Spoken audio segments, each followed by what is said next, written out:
From little giant to world star, the FIFA Club World Cup and the legacy of Shoyo Hinata. Alright, hold on to your seats, because what I'm about to tell you might just blow your mind. Right now, as the FIFA Club World Cup lights up the stadiums across the USA, pitting global giants against each other, we're witnessing tales of triumph, heartbreak, and unexpected glory. It's the pinnacle, the dream stage for so many footballers.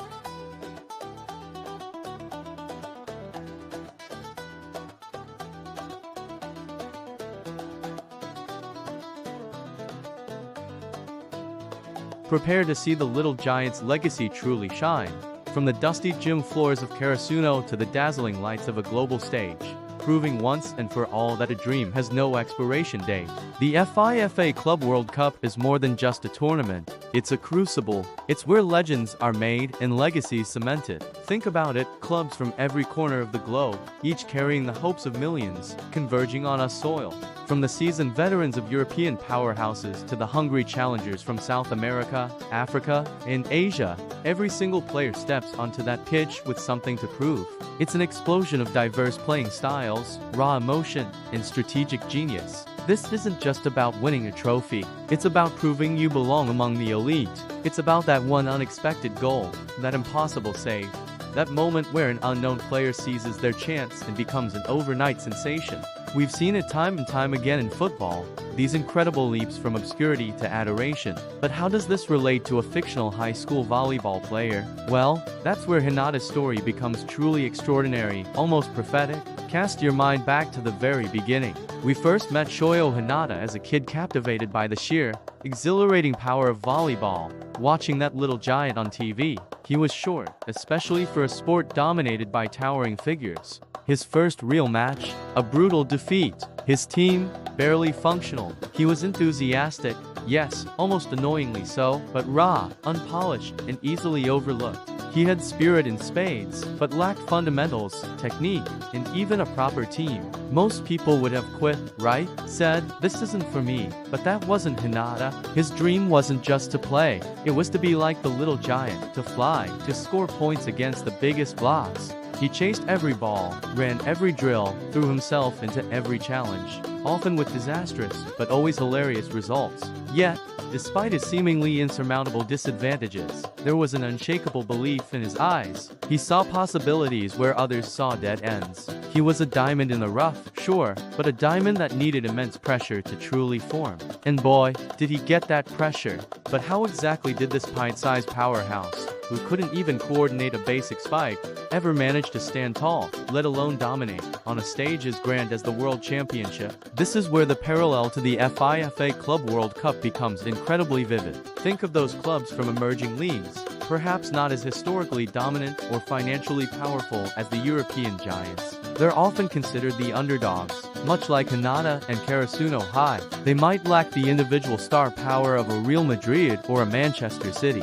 But what do they possess? A relentless drive, a unique playing style born from their specific circumstances, and an unwavering belief that they can compete. Hinata, with his astounding vertical leap and blinding speed, was constantly finding ways to compensate for his height. He wasn't just a spiker, he became a decoy, a receiver, a player who could appear anywhere, baffling opponents. He turned his weaknesses into his greatest strengths, much like a strategically brilliant football team exploiting the subtle flaws of a more powerful opponent.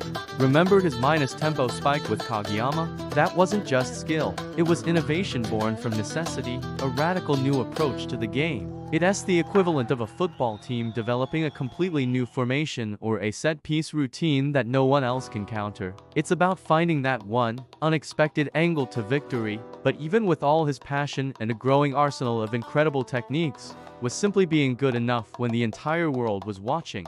When the stakes were higher than ever before? Could a player defined by the limitations he overcame truly stand toe-to-toe with the absolute best the global stage had to offer?